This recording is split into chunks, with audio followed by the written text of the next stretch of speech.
your power. Welcome to Body Intelligence with Lily Shepherd. When was the last time someone asked you, what are you working on right now? What are you working towards? Not if you're working towards something, but what. The assumption that we should always be striving, reaching, improving, and upgrading is so deeply embedded in our culture that we rarely question it. It's like the air that we breathe, the water that we swim in, always evolving, never settle, constantly leveling up. So here's my question. Should we always be striving for a quote unquote better life? And a follow-up that might hit even closer to home is, are you a habitual striver? Have you built your entire identity around the constant pursuit of more, better, higher?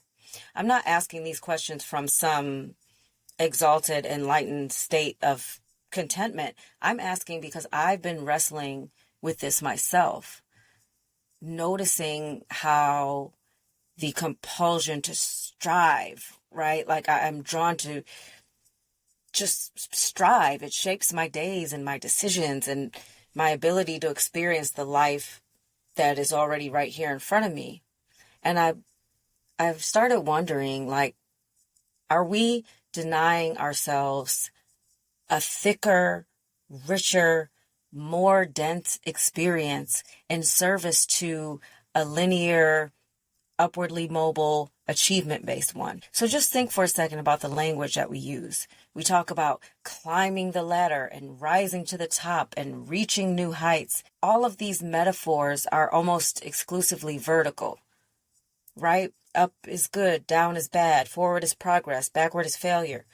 But what if life isn't just about the vertical climb? What if it's also about the horizontal expansion, the widening of the experience, the deepening of presence, the enriching of connection? What if instead of always looking up to the next level, we looked around at where we are right now? Now, I feel like I say this a lot here, but I always want to reinforce that it's not abandoning ambition. A lot of times when I share these ideas, the feedback that I get is like, well, what are we supposed to do? Just always look around and be present and never have a goal and never, want to move forward. And it's not that. It's just questioning a cultural script that equates constant striving with virtue and contentment with settling. Like just being content is you've settled. You don't want any more for your life. You don't want to do better. I've noticed something in my work with high achieving women, and that is that many reach their goals, the promotion, the income milestone, the house, the relationship status, even only to find themselves immediately scanning the horizon for the next mountain to climb.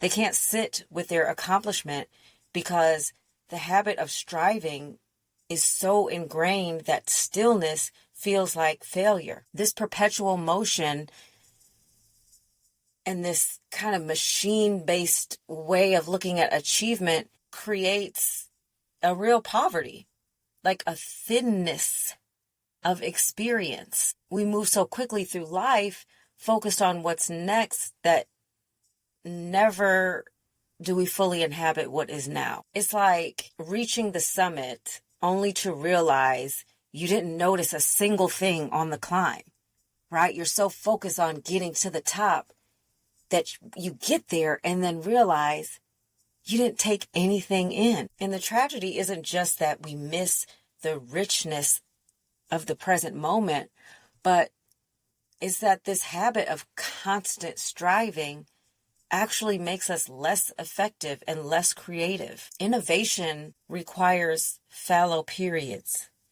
Creativity demands space. Insight emerges from stillness. And so by denying ourselves these essential rhythms in favor of constant productivity, we actually diminish our capacity to create really meaningful work. What if sometimes we allowed ourselves to sink deeper instead of thinking about it as going higher?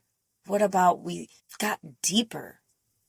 really sank into our bodies, our relationships, our communities, our creative projects, not just with the goal to improve them, but to more fully experience them, not to get somewhere else, but to be more completely present. That's what I mean by a thicker, richer, more dense experience of life. Presence over progress, depth over distance, engagement over achievement. It's like fully inhabiting a moment without immediately evaluating its usefulness, appreciating beauty without having to capture it for content. And like I said at the beginning, I'm still finding my way with all of this. It's just, I wonder what that looks like, right? I'm suggesting that we just question the compulsion to always keep reaching for what's next at the expense of what's here. Just question it. Why is that? Do I do that? And if I do, why? And do I like doing that? Because when you are striving habitually, it creates a gap between you and your life. You're never quite here because you're always reaching for what's over there. You're never quite content because content is suspect, right? It's a sign that you've stopped pushing and stopped growing and stopped leveling up. Everything is just... And I don't agree with that.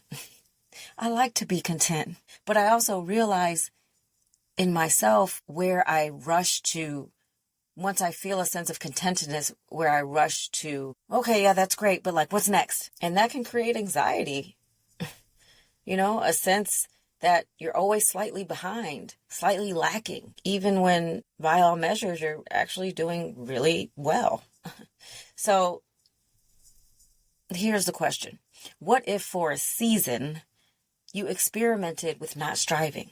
What if you redirected the energy you normally put toward improvement and invested it in presence? Instead of asking, how can I make this better? What if you started to ask, how can I experience this more fully? Instead of asking, how can I grow from this?